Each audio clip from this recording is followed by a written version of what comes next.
Place à la culture, à la chronique culture de 64 minutes, c'est avec Estelle Martin. Et pour commencer, le nouveau disque de Patrick Watson, l'un des groupes phares de la scène musicale canadienne, indépendante, indé, comme on dit en musique. Voici leur dernier clip.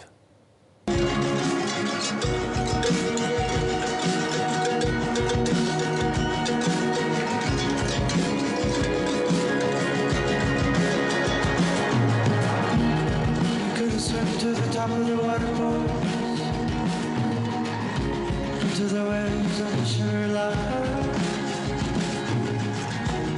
she's gonna drive you to the shore,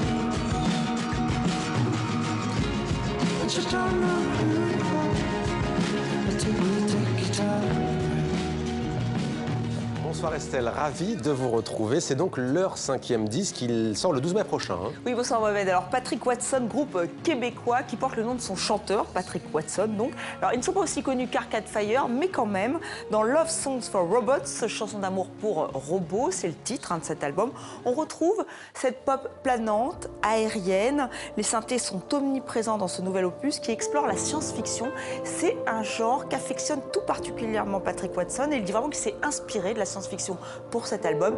Il est fan absolu de Blade Runner, film culte d'anticipation avec Harrison Ford, film de Ridley Scott. Et vous savez qu'il y a un deuxième, un Blade Runner 2 qui va sortir, réalisé par Denis Villeneuve, qui est lui aussi québécois. Et le rêve de Patrick Watson, eh bien, c'est de signer la bande originale de ce film. On le lui souhaite. Donc, je vous rappelle le titre de l'album, Love Songs for Robots. Il sort le 12 mai.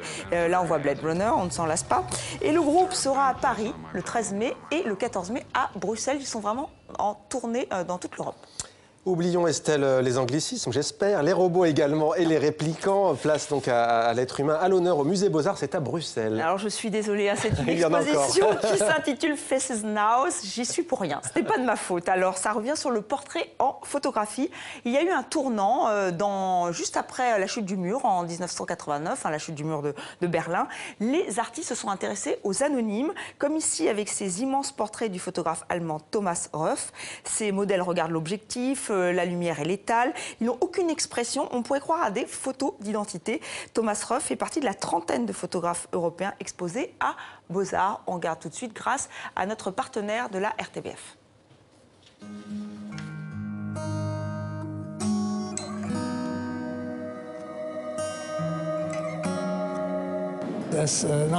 En tant qu'artiste, ils ont choisi de faire des portraits de gens de la rue, des anonymes, et ils en ont fait des portraits d'envergure. Cela n'avait jamais été fait auparavant. Pourquoi faire le portrait de quelqu'un qui n'est pas connu, qui n'est pas reconnu? Cet intérêt pour l'être humain, tout simplement, est apparu à ce moment-là.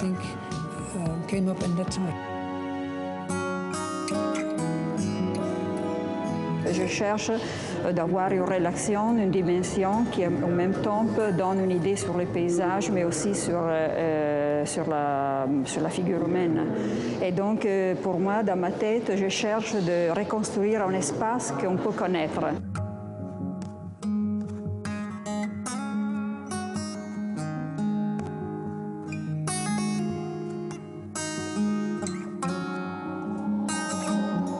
Et il y a un portrait, Estelle, qui a retenu votre attention. Quel est-il? Voilà, c'est celui-ci. Alors, on a l'impression que cet homme dort, mais en fait, non, il est mort. Il avait donné son accord pour être pris en photo. C'est une image devenue rare dans nos sociétés. Écoutez le photographe.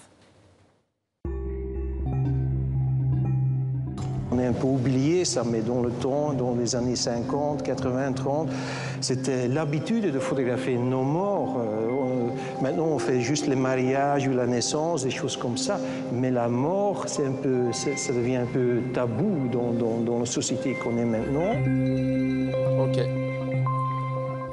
Voilà, c'est donc au Musée Beaux-Arts à Bruxelles. Une dernière information avant de se quitter. Il était surnommé l'empereur Claude. Claude Durand, ce grand monsieur de l'édition française, est mort. Il avait 76 ans. C'était l'ancien PDG de Fayard, des éditions Fayard.